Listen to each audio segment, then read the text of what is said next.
Il est important de reconnaître les lignes grandes entre la politique et les arts.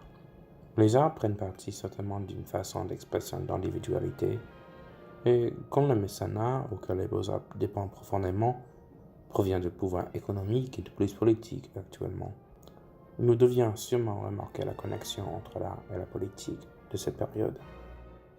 À l'égard de la révolution de 1789, il faut mettre les œuvres de cette époque au contexte de celle d'avant et celle d'après pour comparer l'image des femmes dans les sociétés en évolution. Le contexte comprend trois grands mouvements d'art français.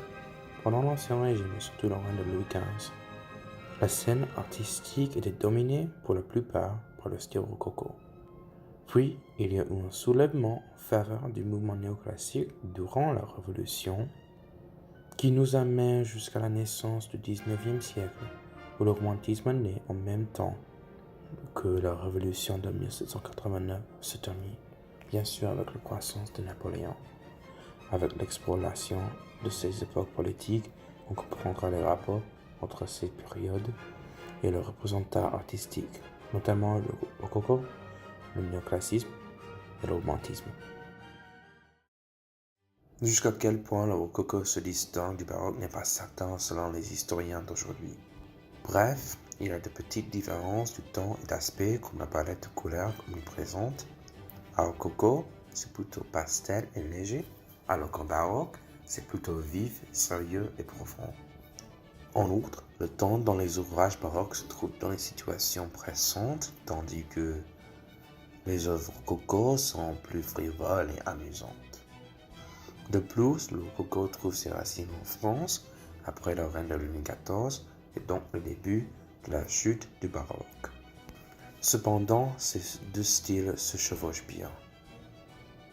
Par exemple, on peut louer les hasards de l'Escarpolette par François-Honoré Fragonard comme incarnation du style rococo. Les couleurs sont faciles à voir, aériennes, douces et pleines de pastels qui couvrent la toile. La forme se distingue comme bien influencée par beaucoup de rocailles, de la robe de la maîtresse jusqu'à la fleur de l'arrière-plan. Comme il existe des chérubins qui jouent au-dessus de l'escarpolette, donc c'est cela le temps. On s'amuse et on joue. On ne s'inquiète point. Ce type d'art se concentre sur les vies de la noblesse à la fin du XVIIIe siècle. Comme celle de la haute bourgeoisie, les vies des nobles devenaient de plus en plus aisées à cause de leurs privilèges fiscaux. Ceux qui avaient assez d'argent pouvaient se concentrer sur le plaisir au lieu de travail. Autant les hommes se préoccupent de la vie de la noble, un homme la met en branle et un autre se situe devant elle. Il est possible qu'ils aient envie de l'aider, mais il y a plus de sens s'ils tentent de s'en servir parce que l'homme devant elle semble lever les yeux dans sa robe fluide. Il est voyeur tandis qu'elle est vue. Cela la rend sans volonté en la traitant comme un objet. Le racisme à la scène artistique. De la même façon de l'ère précédente, les opinions des femmes n'ont pas tellement changé. Dans Les Sabines, par Jacques-Louis David, les femmes prennent part dans la société d'une manière extrêmement différente. La peinture est née alors que le peintre était prisonnier après la chute de Robespierre dont il était fort sympathisant. Les thèmes et sujets appartiennent à la culture gréco-latine et donc reflètent bien l'affinité du néoclassisme d'accueillir ces aspects et les commenter. Ceci se situe vers le point de vue de Ercilly qui essaie de réconcilier ces affiliations. Comme la fille du chef Sabin, elle comprend la raison pour laquelle les Sabins sont venus pour les venger et retourner à la patrie.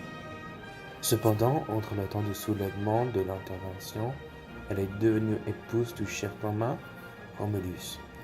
Par conséquent, elle voudrait réunir les deux groupes qui se sont lancés dans une guerre civile violente. C'est une vision héroïque et de plus celle d'une femme qui s'interpose pour le pouvoir des deux hommes centraux dans sa vie. son père et son fiancé. Cela marque un grand changement de l'art à cause de son ton, bien sûr, mais aussi son traitement des femmes et leur place à la société. Ce que David veut inspirer est un sentiment de respect et d'anticipation pour le futur car il présage la naissance d'une patrie unie par rapport à ce récit mythologique. Comme les guerres civiles à travers l'Europe se seront terminées éventuellement, la révolution aurait dû aussi prendre fin. L'âge de Napoléon a révolutionné la France. Elle s'est transformée en empire qui a conquéri beaucoup d'Europe dans une décennie. Le continent a bien changé à cause de ces guerres et à cause de la révolution qui les a provoquées, mais elle continuera à se faire influencer par le sentiment du nationalisme qu'elle a créé. Eugène Delacroix a bien illustré la faveur du peuple dans la liberté guidant le peuple. On reconnaîtrait le drapeau tricolore qui représente la Première République de France, le jeune homme et les autres soldats patriotiques qui suivent Marianne, un personnage et symbole de la France.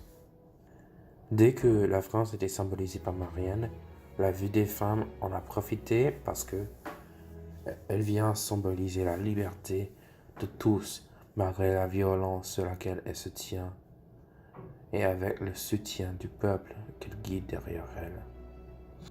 Même que le tableau est créé en 1830 pour symboliser et fêter la révolution actuelle contre Charles X et pour Louis-Philippe Ier comme roi des Français au lieu de roi de France.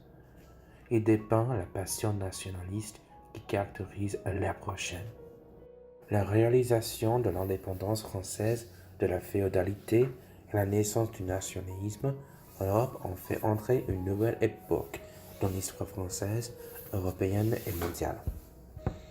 C'est ainsi que les avis sur les femmes ont aussi amélioré depuis cela, et donc la vie féminine et masculine en a profité de ces changements politiques et artistiques, reflètent les attitudes de la société sur elles.